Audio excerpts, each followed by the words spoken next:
بسم الله الرحمن الرحيم قل هو الله أحد الله الصمد لم يلد ولم يولد ولم يكن له كفوا أحد بسم الله الرحمن الرحيم. Udah ada di Jakarta Persatuan Kristen Sumatera Barat, dipimpin oleh pendeta asli Urangawa. Di Sumatera Selatan sudah banyak yang murtad. Di sana sudah selesai lebih kurang 20 tahun SAP, Sekolah Alkitab Palembang. Saya sudah turun ke sana. Tokoh masyarakat Sumatera Selatan pun banyak yang belum tahu ini. Saya sudah masuk ke sana. Yang ketiga, orang Sunda. Ribuan orang per tahun orang Sunda yang murtad. Kemudian Betawi sudah banyak yang menjadi, beberapa orang sudah kita data itu yang sudah menjadi pendeta. Bahkan di salah satu kantor Jakarta Pusat ada tokoh Betawi masuk Nasrani, Kristen. Dia sekarang bergerilya mengajak orang-orang Nasrani supaya seiman dengan dia. Itu ketua Persaudaraan Persatuan Kristen Sumatera Barat. Jadi targetnya Urangawa. Di Betawi juga begitu. Persoalannya hari ini, kenapa Islam agama yang hak? Innad dina, maaf. Iya, innad dina indallahil Islam. Sesungguhnya agama yang diterima Allah hanya Islam. Tapi kenapa sudah berislam di dalam ad-din yang benar, yang hak, yang sempurna, yang tinggi dan agung, yang diselamatkan dan surga insya Allah, orang keluar dari agama ini? Jawabnya sederhana. Satu, konsep tauhid lemah, akidah belum lurus, akhlak di bawah standar, Islamnya keturunan. Akhirnya ketika di brainwash, contoh sederhana begini Pak, kamu Islamnya, kata mereka, tokoh agama mereka. Betul Pak, katanya. Kamu masuk surga enggak? Oh insya Allah. Nah ketahuan kalian tidak yakin. Kalau kami tidak, siapa yang percaya kepada Yesus Kristus yang dibangkitkan di antara orang mati, disalib di Bukit Golgota, pasti diselamatkan. Amin, haleluya. Betul Pak. Karena hari Ahad saya sesuaikan temanya ke hari Ahad itu. Kalau kita kan insya Allah, padahal pengertian insya Allah di sini bentuk keyakinan kepasrahan kita kepada Allah, yang menentukan surga itu Allah. Yang kedua, kita pastikan Pak, orang masuk surga, kita masuk surga bukan karena ibadah. Kita masuk surga karena apa? Rahmat Allah. Makanya Al-Quran di surat 24, Qul athi'ullah wa athi'ur rasul la'allakum turhamun. Taatilah Allah dan Rasul supaya kamu mendapat rahmat. Kita dengan rahmat Allah kita hidup, dengan rahmat Allah kita dapat rezeki, dengan rahmat Allah kita diberikan ketenangan jiwa, dengan rahmat Allah kita diberikan uang, dengan rahmat Allah kita masuk surga. Buktinya apa Pak? Mungkin ada ulama yang masuk neraka karena dia pintar, terkenal, cerdas, bisa jadi dia sombong, neraka. Ada yang pelacur masuk surga karena dia bertobat, tobatnya diterima, dia masuk surga. Nah, dari mana kita mulai itu? Kita mulai dari mana? Nah, apapun kata orang mengajak pindah agama, pastikan innad dina indallahil Islam. Sesungguhnya agama terima sisi Allah hanya Islam. Di luar ini kafir, neraka jahanam. Yang kedua, surat 5 ayat 72. Laqad kafara alladziina qalu innallaha wal masih ibnu Maryam. Kafirlah orang mengatakan Isa al-Masih putra Maryam adalah Allah. Berarti yang bertuhan kepada Isa al-Masih, kalau kita bilang Isa, mereka bilang apa? Yesus. Kalau kita bilang Ibrahim, mereka Abraham. Kita Daud, mereka David. Kita Yusuf, mereka Yosef. Kita Abdurrahman, mereka Doraemon. Macam-macam ya. Nah ini yang harus kita benahi. Jadi mindset kita harus ada doktrin yang kuat, terus-menerus, bertahap dan bertingkat, bahwa innani anallah, sesungguhnya aku adalah Allah. Allah sendiri mengatakan dalam Al-Quran, la ilaha illa ana, tidak ada ilah kecuali aku. Yang kita muliakan, yang kita tinggikan, yang kita agungkan adalah Allah. Jadi kalau kita sebagai direktur, saya sebagai direktur mimpin rapat, begitu jam 12 kurang 15 zuhur Jakarta, jam 12 lewat 1 menit harus kita skor. Maaf, rapat kita skor sholat jamaah. Itulah implementatif iman. Apa itu iman? Diucapkan oleh mulut, dibenarkan oleh hati, dilakukan dengan perbuatan. Jadi ada keseragaman antara ucapan, hati dan perbuatan. Ada orang bicara hidup sederhana, mobilnya 16, nggak nyambung. Hidup sederhana, jam Rolexnya 1,5 miliar. Hidup sederhana, makannya sekali makan 5 juta di Kelapa Gading. Padahal kita makan Kelapa Gading 5 juta, besok jam 5 subuh sudah keluar.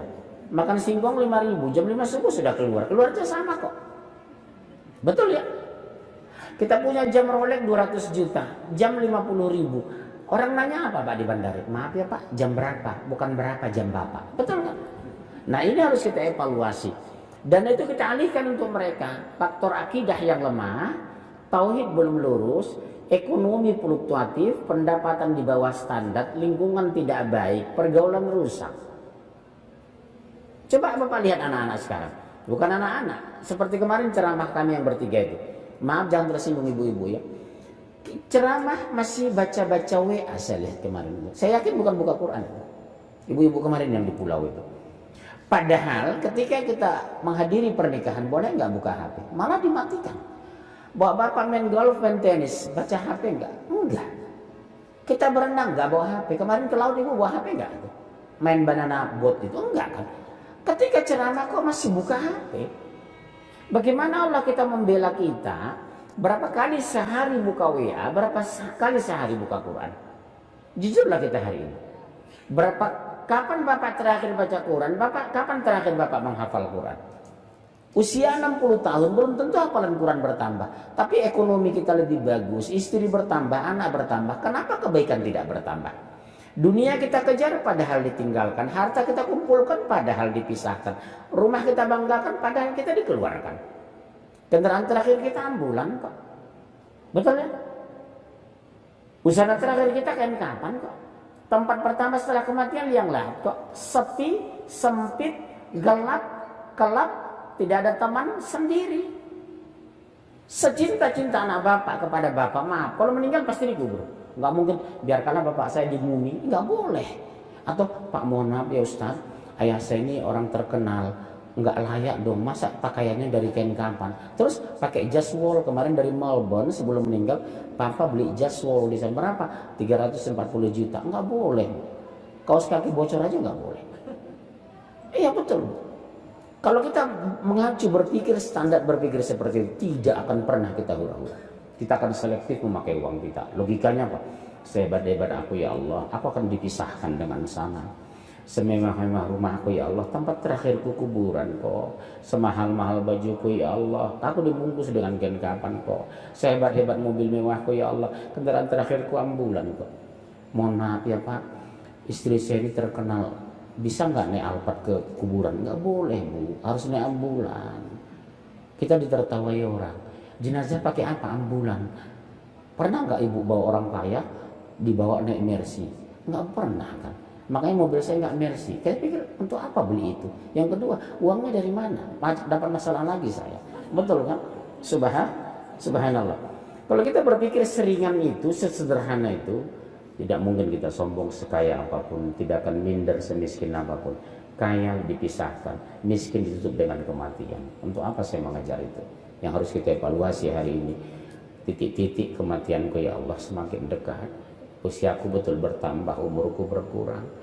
Fasilitas yang diberikan tidak bisa maksimal kunikmati ya Allah. Makan aku sudah dikurangi, di ruang AC-nya sudah diturunkan, busana yang banyak sudah dipilih. Apa yang harus kucari dan kucari hari ini? Mencari ridho-Mu. Ridhoi kami ya Allah, ampuni kami ya Allah. Makanya sifat yang terbaik kita lakukan usia sekarang, Bu. Banyak istighfarlah. Rasulullah itu dijamin masuk surga Pak, demi Allah. 2 hadis. Sehari minimal 75 kali. Kadang saya malu baca hadis itu. Kadang 100 kali Rasulullah. Habis subuh itu kita istighfar. Tengah 6 baru keluar dari masjid. Setengah jam kita di masjid itu Pak. Subhanallah wa bihamdi. Subhanallah wa bihamdi. Insya Allah air mata kita keluar Pak. Istighfar itu. Apalagi kita merasa masa lalu kita mungkin sholat masih banyak tinggal ya Allah. Puasa saya belum sempurna. Dosa saya makin tua bukan makin berkurang ya Allah, makin bertambah. Salatku belum tumakninah ya Allah. Takbir saya belum pas, Fatihah saya masih terkoreksi, bacaan saya masih jauh dari lurus, doaku belum sungguh-sungguh. Demi Allah Pak, hari ini kita merenung, kami nikmati Allah indahnya Sumatera Barat ciptaan-Mu, tapi tidak sebagus itu syukur kami kepadamu. Rezekimu kami minta ya Allah. Bapak lihat kalau kita berdoa, ya Allah limpahkan rezeki kepada kami. limpahkan kesehatan kepada kami, limpahkan keberkahan kepada kami. Terminologi bahasa limpahkan meminta sesuatu lebih dari cukup. Tapi ketika dilimpahkan Allah rezeki, apakah sedekah kita sebagus itu? Kita rajin meminta, tapi belum tentu berbagi. Saya ulangi ya Bu, kita rajin meminta, tapi belum tentu berbagi. Senang dengan nikmat, belum tentu peduli. Coba kita cek tetangga kita, masih ada nggak yang bangun pagi mereka perut lapar? Masih ada nggak tetangga sebelah kita yang tidur dengan perut lapar? Ini dosa kita Pak besok di padang mahsyar. Mereka terpaksa harus tidur dengan perut kosong, sementara di rumah kita kulkas masih penuh menjelang malam. Sering saya katakan di YouTube ini, menjelang maghrib coba kita cek kulkas kita, keluarkan. Ada kemalaman lewat, siapa tuh sol sepatu, panggil mereka. Ada yang tukang kasur jualan lewat, kasur biasanya orang awak. Kalau sol sepatu orang Garut, panggil kadir ayo naon tuh Pak, kenapa sabar tahun atau Pak tukang sol sepatu di dia 30 tahun, kenapa nggak mencalonkan jadi wali kota? 30 tahun Bu udah menguasai wilayah. Maaf ya Bu, di rumah kita mungkin ada anggur yang masih banyak, sisa apel pemberian orang mungkin 30 biji, sisakan 3, kasih anggur 70 butir. Boleh jadi 20 tahun terakhir si AA yang dari Garut sol sepatu di sekitar kita belum tentu pernah 20 tahun terakhir mencicipi anggur. Saya tanya Bunda, tinggal di mana Tua? Ngontrak Pak di pinggir kali sana.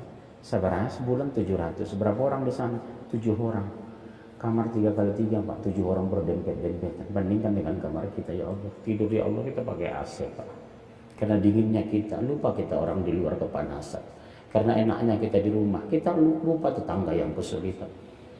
Makanya Islam itu sensitif, objektif, implementatif, komunikatif. Pedulilah sama tetangga, sama teman kita. Insya Allah ada perbaikan ke depan. Hari ini ya Allah, waktu berenang, saya kadang menangis seperti kemarin. Ya Allah, nikmat yang kau berikan ya Allah. Kami bisa menikmati laut yang kau berikan. Engkau hamparkan seluruh sini laut. Kami nikmati dengan berenang. Indahnya ikan-ikan yang kami lihat kemarin Pak. Begitu luar biasa, eksotisnya pemandangan yang kita saksikan. Betapa menyeramkan ketika perahu kami kemarin dibalikkan. Orang-orang di luar sana belum tentu merasakan itu Bu. Demi Allah bisa bertahan makan aja sudah Allah beri. Harus siap teorinya. Kita harus lebih bersyukur dari mereka.